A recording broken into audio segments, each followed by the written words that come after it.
आज का प्रश्न बहुत गहरा है।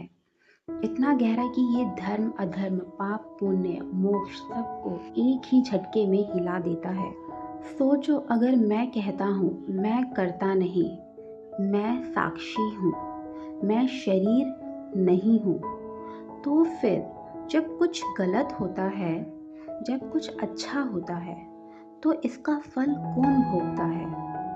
क्या भगवान, क्या प्रकृति, या फिर कोई और? यहीं से मुक्ति का सच्चा प्रश्न शुरू होता है दोस्तों, मैं हूं कोमल। आज के एपिसोड 11 में हम समझेंगे कि जब मैं ही नहीं रहता तो पाप पुण्य का हिसाब कौन भोगता है, और जब भोगता ही कोई नहीं तो बंधन फिर बचता कैसे है, और अगर बंधन भी नहीं बचता तो मुक्ति का अर्थ क्या है? दोस्तों, भगवत गीता कहती है, ना करता मैं हूँ, ना ही भोगता मैं हूँ। सब क्रियाएं गुणों के द्वारा होती है। प्रकृति के 3 गुण, सत्व रजस तमस। लेकिन हम क्या करते हैं? गुण क्रिया करते हैं और क्रेडिट हम ले लेते हैं। यहीं से मैं जन्म लेता है, और जहाँ जन्म मैं ले लेता है वहीं से पाप पुण्य का खाता खुलता है।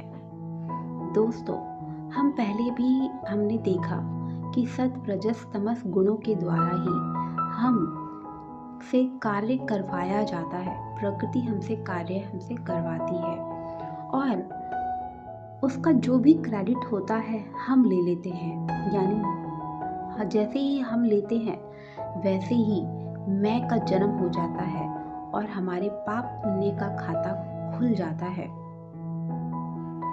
दोस्तों, मैंने अपनी जिंदगी में देखा, जब मैं कुछ भी करती थी, सेवा भक्ति काम परिवार, अंदर एक आवाज होती थी, मैंने किया।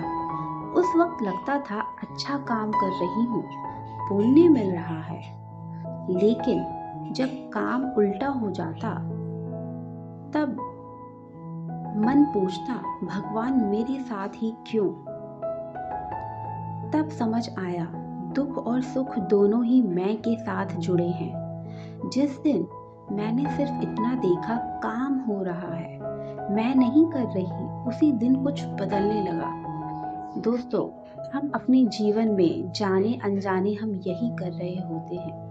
जब हम कुछ भी कार्य करते हैं, अगर उसका सकारात्मक परिणाम मिलता है तो हम बहुत खुश होते हैं, और जैसे ही उसके नकारात्मक परिणाम मिलते हैं तो हम भगवान से हम फिर प्रश्न करते हैं, उंगली उठाते हैं कि मैंने इतना सब अच्छा किया, मैंने इतनी भक्ति पूजा करी और मुझे क्या मिला? आपने ऐसा क्यों किया मेरे साथ? दोस्तों, अपनी आंखें खोलो।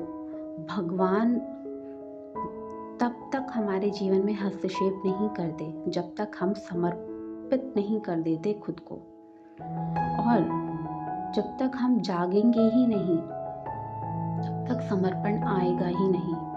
तो भगवान का हमारे जीवन में कोई हस्तक्षेप नहीं होता जब तक हम ना चाहे, जब तक हम समर्पित ना हो जाए। तब तक तो हमें बस ऐसे ही धक्के खाते रहना है।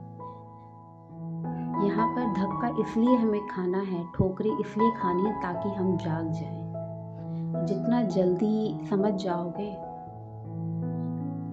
उतना अच्छा रहेगा, और नहीं समझोगे, नहीं आंखें खोलोगे, तो फिर ऐसे ही ठोकरें खाते रहोगे। तो दोस्तों, हमें पहले प्रश्न का उत्तर हमें यही मिलता है, हमें केवल साक्षी रहना है। हमें सिर्फ हर कार्य को होते हुए देखना है, और जिस दिन हमने इसको समझ लिया, हम समझ लेंगे कि ये सब मैं नहीं कर रहा, मुझसे करवाया जा रहा है उन 3 गुणों के द्वारा। अब दोस्तों, दूसरा प्रश्न ये है कि अगर मैं नहीं करता तो भोगता कौन है, उसका परिणाम कौन भोगता है? तो दोस्तों, जब तक हम ये बोलेंगे कि शरीर मैं हूँ, मैं मन हूँ, मैं विचार हूँ, तब तक भोग होता है। जैसे ही आप ये बोलोगे ना कि ये सब मैं कर रहा हूँ, जैसे ही आपने बोला कि ये मैं कर रहा हूँ, मेरे शरीर के द्वारा, मेरे विचार के द्वारा हो रहा है, तो उसके चाहे सकारात्मक परिणाम हो चाहे नकारात्मक परिणाम हो, तब तक वो आपके शरीर को, मन को भोगना पड़ेगा। दोस्तों, हमें मन और शरीर जो है वो भोगने के लिए ही मिलता है। अगर हम कोई भी ऐसे कर्म करते हैं, अगर हम अपने आप को कर्मों के बंधनों में बांधते चले जाते हैं, अगर सकारात्मक है तो हमें सकारात्मक परिणाम हमें भोगेंगे उस शरीर, उस मन और उस विचार के द्वारा।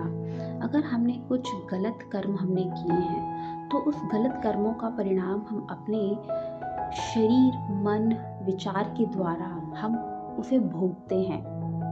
लेकिन जैसे ही हम ये सत्य को देख लेते हैं कि ये सब मैं नहीं कर रहा हूँ, तो हम उस भोग से भी हम मुक्त हो जाते हैं। तब हम वो नहीं भोगते, क्योंकि जब हमने इस सत्य को देख लिया कि ये सब मैं नहीं हूँ, तब वहाँ पे किसी प्रकार का कोई क्रेडिट भी आपने नहीं लिया। तो जब क्रेडिट नहीं लिया तो उसका कोई परिणाम या फिर भोग भी आपको नहीं मिलेगा। अब दोस्तों, भोक्ता तभी होता है जब मैं होता है, जहाँ शरीर हमारा साक्षी हो जाता है। जब हम सिर्फ साक्षी होते हैं, वहाँ भोग नहीं, सिर्फ घटना होती है। दोस्तों, अब हम समझेंगे कि अगर मैं करता नहीं, भोगता नहीं, तो बंधन का मतलब क्या है? दोस्तों, बंधन का मतलब होता है मैं बंध गया। लेकिन अगर मैं ही नहीं तो बंधन किसे बांधेगा? इसलिए गीता कहती है, मुक्ति कोई नई स्थिति नहीं है कि वो जन्म लेगी, हम उसको उत्पन्न करेंगे या फिर बनाएंगे। मुक्ति बस भ्रांति का गिर जाना है। जैसे रात को सपना देखा और सुबह उठ गए, सपना टूटता नहीं, जागने से खुद ही खत्म हो जाता है। दोस्तों, हर जगह आप देख रहे होंगे कि मैं का बहाव आ रहा है। तो मैं को हमें गिराना बहुत ज़रूरी है। और ये मैं क्या है? एक भ्रांति है। हमें इस भ्रांति से बाहर आना है। जैसे हम रात को सपना देखते हैं और जब हम सपने से बाहर आते हैं तो हमें सत्य दिखाई देता है। और ये जो मैं है, ये भी क्या है? एक भ्रांति है, इल्यूजन है, एक सपना है। और जैसे ही हम जागते हैं तो ये खुद ब खुद खत्म हो जाता है। तो दोस्तों, अब हमें यहाँ पे एक और बात समझनी है। कई लोग शून्य को मुक्ति मान लेते हैं, लेकिन गीता यहाँ रुकती नहीं है। जब ये भी गिर जाता है कि मैं साक्षी हूँ, मैं शून्य हूँ, तब जो बचता है उसे शब्द नहीं मिलते। दोस्तों, जैसे ही मैं साक्षी हूँ और मैं शून्य हूँ, ये भी जब गिर जाता है, तब वहाँ पे कोई शब्द ही नहीं बचते। ना पाप, ना पुण्य, ना बंधन, ना मुक्ति, ये शब्द वहाँ पे फिर होते ही नहीं है। बस सत्य, प्रेम, भक्ति होती है। तो दोस्तों, आज का सार क्या है?